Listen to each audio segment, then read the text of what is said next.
பிரியமானவர்களே, இயேசுவின் நாமத்தினால் உங்களை வாழ்த்துகிறேன். இதோ இந்த நாளிலும் 1 சாமுவேல் 17வது அதிகாரம் 45வது வசனத்திலிருந்து கர்த்தருடைய வல்லமையான அந்த கிரியை நம்ம பார்க்க போறோம். அதற்கு தாவீது பெலிஸ்தீனை நோக்கி, நீ பட்டயத்தோடும் ஈட்டியோடும் கேடகத்தோடும் என்னிடத்தில் வருகிறாய், நானும் நீ நிந்தித்த இஸ்ரவேலின் ராணுவ தேவனாகிய சேனைகளுடைய கர்த்தரின் நாமத்தினாலே உன்னிடத்தில் வருகிறேன்.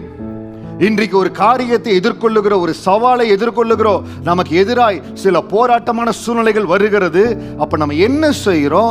நம்ம எந்த கண்ணாடியோடு பார்க்கிறோம், எந்த கண்ணோட்டத்தோடு பார்க்கிறோம்? பாருங்க, எதிர்த்து பெலிஸ்தியன் கடந்து வருகிறான், பட்டயத்தோடு ஈட்டியோடு கடந்து வருகிறான். ஆனால் தாவீது சொல்லுகிறார், சேனையுடைய கர்த்தருடைய நாமத்தினாலே உன்னிடத்துல வருகிறேன். ஆண்டுடைய நாமம், கர்த்தருடைய நாமம் பலத்த துருகம், அதற்குள் நீதிமான் ஓடி சுகமாய் தங்கி இருப்பான். அந்த கர்த்தருடைய நாமத்துல வல்லமை உண்டு. இயேசுவின் நாமத்தை உச்சரிக்கிற பொழுது அதில் ஒரு பலன் உண்டு. இயேசுவின் நாமத்தினால் இந்த காரியத்தை என்னால செய்ய முடியும் நீங்க சொல்லுகிற பொழுது அதில் விசேஷித்த பலன் கடந்து வரும். பலவீனப்பட்டு சோர்ந்து போய் என்னால முடியுமான்னு யோசிக்க கூடாது.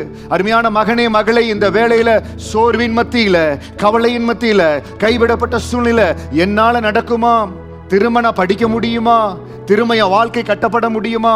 இந்த காரியங்கள் மாறுமான்னு யோசித்து கொண்டு இருக்கிறீங்க. உங்களுக்கு சொல்லுகிற, இயேசுவின் நாமத்தினால நான் வாழ்வேன். இயேசுவின் நாமத்தினால என் வாழ்க்கை கட்டப்படும்.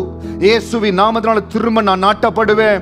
இயேசுவின் நாமத்தினால ஜெயம் எடுப்பேன் அப்படின்னு நீங்க அறிக்கை செய்ய செய்ய அந்த இயேசுவின் நாமத்தினால காரியங்களை சொல்ல சொல்ல பரத்திலிருந்து ஒத்தாசை உங்களுக்காய் கடந்து வரும். எந்த இடத்துல சோர்ந்து போய் என்னால முடியல, நான் கைவிட்டுலான் இருக்கிற, ஐ அம் அபவுட் டு லெட் கோ, அப்படி எந்த இடத்துல சொன்னீங்களோ நான் சொல்லுகிறபடி சொல்லுங்க. இயேசுவின் நாமத்தினால கர்த்தர் எனக்கு வாசலை திறக்கிறார். இயேசுவின் நாமத்தினால டிவைன் கனெக்ஷன்ஸ் ஆண்டவர் எனக்கு கொண்டு வருகிறார். இயேசுவின் நாமத்தினால கர்த்தர் என்னை பலப்படுத்துகிறார். இயேசுவின் நாமத்தினால என் சரீரத்தில் ஆண்டவர் பலத்தை கொடுக்கிறார். இயேசுவின் நாமத்தினால எல்லாவற்றையும் செய்ய எனக்கு பலன் உண்டு. அந்த இயேசுவின் நாமத்தை நீங்க மகிமைப்படுத்த தாவீது சொன்னார், நீ நிந்தித்த இஸ்ரவேலுடைய ராணுவங்களின் தேவனாகிய சேனைகளுடைய கர்த்தரின் நாமத்தினாலே உன்னிடத்தில் வருகிறேன். உங்களை சந்திக்கிற சவால்கள், நீங்க சந்திக்க வேண்டிய போராட்டம், இன்றைக்கு என்னோடு கூட சேர்ந்து நீங்க சொல்லி கடந்து போங்க.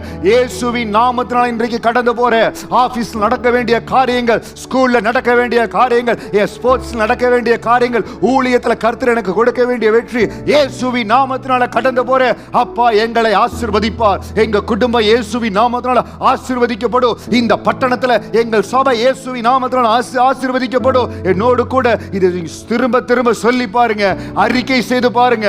அந்த இயேசுவின் நாமத்தில் இருக்கிற வல்லமை 1 சாமுவேல் 17:45 அந்த விசேஷித்த ஆசீர்வாதம் உங்க வாழ்க்கையில கடந்து வரும். உங்களை ஆண்டவர் ஆசீர்வதிப்பார். இன்னைக்கு எந்த காரியம் நடக்கணுமோ நீங்க சொல்லுங்க, இயேசுவின் நாமத்தினால நான் ஜெயம் எடுக்க போறேன். இயேசுவின் நாமத்தினால என் பிள்ளைகள் ஆசீர்வாதமா மாறுறாங்க. இயேசுவின் நாமத்தினால எங்களுக்கு எதிராய் உருவாக்கப்படுகிற ஆயுதம் அது இயேசுவின் நாமத்தினால வாய்க்காமல் போகும். எல்லாவற்றையும் அவருடைய நாமத்தின் வல்லமையில, அவருடைய நாமத்தின் ஆசீர்வாதத்துல பெற்றுக்கொள்ள போறோம். மறந்துடாதீங்க, நம்முடைய அறிக்கை ரொம்ப முக்கியம்.